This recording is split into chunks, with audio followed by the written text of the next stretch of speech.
대표 뭐 공천이 다 마무리가 됐으니까요. 비례대표들이 굉장히 관심이 많지 않았습니까? 특히 이제 비례대표 1번은 그 정당의 어떤 정체성이나 가치를 상징하는 후보라고 할 수 있죠. 총선 기획으로 각 정당들의 비례대표 1번 후보들을 만나봅니다. 오늘 첫 시간 신현영 더불어시민당 비례후보 1번 명지병원 가정의학과 교수님 스튜디오에 모셨습니다. 안녕하세요. 안녕하세요. 네, 예. 의사신 거잖아요, 그죠? 네, 맞습니다. 예, 얼굴도 많이 알려주신, 그죠? 방송을 많이 하시고 특히 이번에 코로나 때문에 굉장히 바쁘셨죠, 사실. 예, 실제로 뭐 한국에 1월 20일 날 첫 환자가 발생하면서 코로나 전국으로 갔다라고 네. 보이는 것이죠. 네. 그러면서 저도 코로나 감염병 대응에 어떤 역할을 할까 고민하다가 명지병원에 오시는 환자를 지키고 그다음에 언론을 통해서 국민들에게 정확한 사실을 전달해야 되겠다라는 좀 사명감으로 열심히 임했던 바가 있습니다. 실제로 코로나 그쪽 무슨 직책을 맡으셨던 거죠? 예, 역학조사 팀장을 맡아서 네. 우선은 환자가 발생하면 병원이 문 닫아야 되지 않습니까? 네. 그것을 막기 위해서 최대한 노력을 하면서 여러 가지 호흡기 환자분들의 확진하는 그런 검사를 진료 지원을 한 것이죠. 그런데 지금 말하자면 정계 진출을 선언을 하신 겁니다, 그죠? 어떻게 뭐 어떤 결심을 하신 거예요, 갑자기? 예. 갑자기인가요? 제가 잘 모르니까요, 그 과정은. 예, 실제로 과정은 조금 빠르게 진행이 되긴 했지만 네. 그래도 준비된 부분이 있었다라고 말씀을 드리고 싶습니다. 실제로는 물론 한국에서 이런 코로나 위기 이런 것들을 극복해야 되겠다는 더불어시민당의 그런 절박한 또 필요성에 대해서 네. 저도 같이 합류를 해야 되겠다고 결심을 하게 됐는데요. 네. 실제로 저는 학생 시절 그리고 젊은 의사 시절부터 여러 가지 의료 봉사 활동이나 아니면은 사회적 활동 그리고 우리 단체 활동을 하면서 이런 보건의료 정책이 얼마나 중요한지에 대해서 직간접적으로 경험을 해온 바가 있습니다.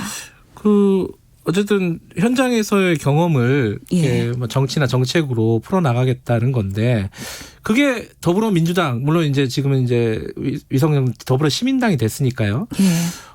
그쪽을 선택하게 된 이유 선택을 당하신 겁니까? 선택을 한 겁니까? 어떻게 된 거죠?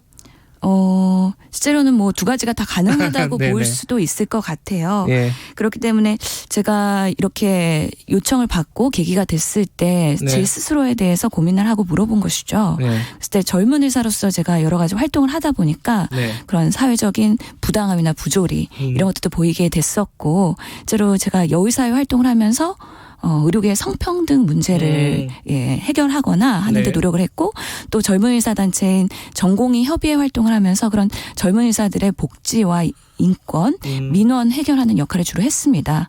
아무래도 그래서 젊은 세대를 그런 기득권에 대응해서 역할을 하는 것이 제 그 성격에 맞지 않나 판단을 했습니다. 1번 되실 줄은 알았어요? 1번은 굉장히 상징적인 거잖아요. 이게 제1이 아니라 여당의 1번 후보잖아요. 사실상 예. 비례대표 예. 되실 줄 알았습니까? 실제로 예상치 못했던 이유가 뭐라고 생각하세요? 1번으로 선택된. 예. 지금 우리나라에서 지금 가장 네. 그래도 국가적으로 큰 정책적 과제가 코로나19를 어떻게 잘 대응하고 극복할 것인가 네. 이것으로 보입니다. 이런 혁신에 대한 의지에 대한 결단이라고 당에서는 저는 그렇게 생각을 하는데요. 네. 그만큼 더불어시민당은 코로나19를 잘 대응해서 우리나라를 안전한 국가, 건강한 국가로 만들겠다는 그런 의지의 그런 요청이지 않을까 생각을 합니다. 요거는 좀 짚고 넘어가야 될 것 같은데 요새 언론 보도가 많습니다. 이게 조국 전 장관에 대해서 비판적인 목소리를 한 적이 있다 방송에서 신 후보님께서 그래갖고 이제 민주당 특히 이제 좀 열성 지지자층에서는 민주당하고 안 맞는 거 아니냐 뭐 이런 비판이 있었어요. 지금도 있고요. 어떻게 말씀하시겠어요? 이 부분에 대해서는? 저 작년 8월에 그 방송에 네네. 이슈가 된 것 같습니다. 네. 실제로는 지금 뭐 그 사안에 대해서는 네. 그 재판 중인 사항이기도 하고 네. 또 당국대에서는 연구진실성위원회에서 검토를 하기 때문에 제가 언급하는 건 적절치 않다고 보이고요. 네. 하지만 방송 당시에는 그런 의학 논문에 대해서 네. 의료계의 입장에서의 최대한 양측에 대한 균형적인 네. 그런 입장을 전달하려고 노력한 바가 있습니다. 아마 네. 전체 분량을 들어보시면 그거는 국민들께서 판단을 하실 수 있을 거라고 생각이 들고요. 네. 그럼에도 불구하고 저는 평범하게 노력하면서 일해왔던 열심히 살았던 한 사람이거든요. 네. 그렇기 때문에 젊은 세대들이 어떤 고민을 하고 있는지 네. 우리 사회에서의 기회의 균등, 평등 그리고 과정의 공정성 이런 건 매우 중요하다고 판단을 합니다. 네. 근데 앞으로 국회에 가서도 그런 부분에서의 역할을 제가 열심히 해야 되겠다고 다시 한번 다짐을 하였습니다. 그 비판적인 어떤 시각은 아직도 갖고 계시다 이렇게 받아들이면 되는 건가요? 우선은 그 전체 분량을 들어보시고 확인을 하시는 게 제일 좋을 것 같은데요. 저는 객관적인 입장에서 양측을 충분히 이야기했다라고 판단이 됩니다. 예. 그러니까 뭐 이 얘기는 요거만 여쭤보면 알 건데 그때 하신 워딩이 그렇습니다. 저도 전체 인터뷰를 읽어는 봤는데 방송을 보고 특혜를 받은 좋은 집안의 전형적인 케이스다. 그 논문을 가지고 말씀하셨잖아요. 그 부분에 대한 생각은 달라지지는 않으셨나요?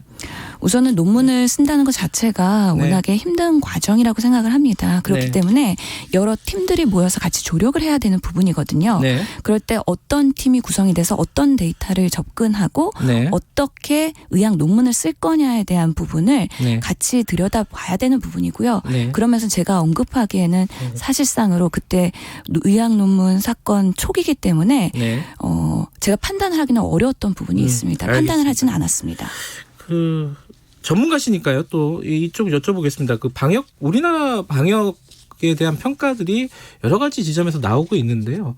현장에 계셨던 분 입장에서 평가를 하신다면 어떻습니까? 물론 지금 더불어시민당에 계시니까 뭐 이렇게 청취자분들 그걸 뭐 감안해서 들으셔야겠지만은 예. 어쨌든 우리나라 전문가로서 우리나라의 지금까지의 방역 평가를 하신다면 어떻습니까? 우선은 이전에 메르스 사태와 비교를 했을 때 그런 네. 질병관리본부의 전문가들을 중심으로 해서 네. 실시간 그런 변하는 상황에 빠르게 대응하는 모습을 높이 사야 된다고 저는 네. 판단을 합니다. 네. 또 더더욱이 세계적으로 우리나라의 그런 한국의 높은 의료 수준과 대응 수준에 대해서 많이 칭찬을 받지 않았습니까? 네. 그러면서는 매우 긍정적인 부분이 있는데요. 예. 그럼에도 불구하고 우리가 예측지 못했던 대구 경북 신천지 사건 네. 이런 급증하는 환자에서 신속하게 대응하려면 아무래도 네. 이런 상황을 조정하고 전원이나 입원을 배치할 수 있는 의료적인 컨트롤 타워가 매우 중요하거든요. 네. 이런 것들이 지역적으로 앞으로는 구축이 되어야 된다고 생각을 합니다. 예. 더더욱이 이번에는 공공의료뿐만 아니라 민간의료에서 많은 지원과 헌신 그리고 의료진들의 그런 봉사가 있었거든요. 이런 협업 시스템을 앞으로 더 어떻게 확장시킬 것이냐에 대한 그런 고민을 해야 되기 때문에 예. 지역 협의체 구축도 필요할 것 같고요. 특히나 우리의 이런 환자 데이터는 앞으로도 의학적으로 매우 가치가 있고 세계적으로 널리 알리면서 코로나19를 장기화하는 데 큰 의미가 있기 때문에 이런 임상 데이터 구축하는 시스템 등등 네. 앞으로 많은 것들을 보완해야 되는 것으로 보입니다. 그 예전에 대한의사협회 대변인이셨죠? 예, 맞습니다. 지금 의사협회 보니까 뭐 중국 예전에 이제 그 코로나 초기에 우리 중국인들 입국을 완전히 금지하지 못했다 이런 부분에서 비판을 하고 있고 지금도 되게 지금 정부의 방역에 대해서 비판적인 시각을 갖고 있지 않습니까? 의협에서 이 부분은 어떻게 받아들이세요? 의학적인 관점에서는 네. 감염원이 발생했을 때 그 근원을 차단하는 거는 하나의 또 의미 있는 방법이기 때문에 의료 단체에서는 그렇게 주장할 수 있다고 보입니다. 네.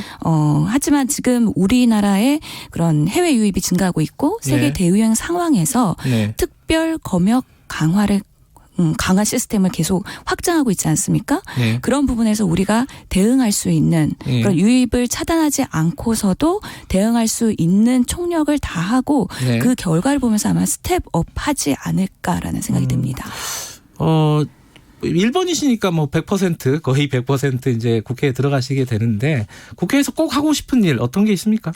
아무래도 지금 제가 이렇게 부름을 받은 것은 네. 감염병 대응 그리고 앞으로 계속 반복될 수 있는 그런 신종 감염병에 대한 우리 국민의 안전과 건강을 지켜달라는 그런 사회적 요청이라고 생각이 들기 때문에요. 네. 이런 감염병 대응을 잘할 수 있는 시스템 구축을 국회에서도 입법화하는데 최선의 노력을 해야 될 거라고 생각이 듭니다. 그러니까 약간 너무 큰 얘기라서요. 그러니까 구체적으로 하나만 먼저 추진해야 될 게 있다면은 지금 현재 부족한 부분이라든가 제가 이미 코로나19에서 말씀드린 것처럼 그런 지역적인 상황을 실시간으로 네. 잘 대응할 수 있는 그런 지역별 그런 시스템 구축하는 게 중요할 것 같고요. 네.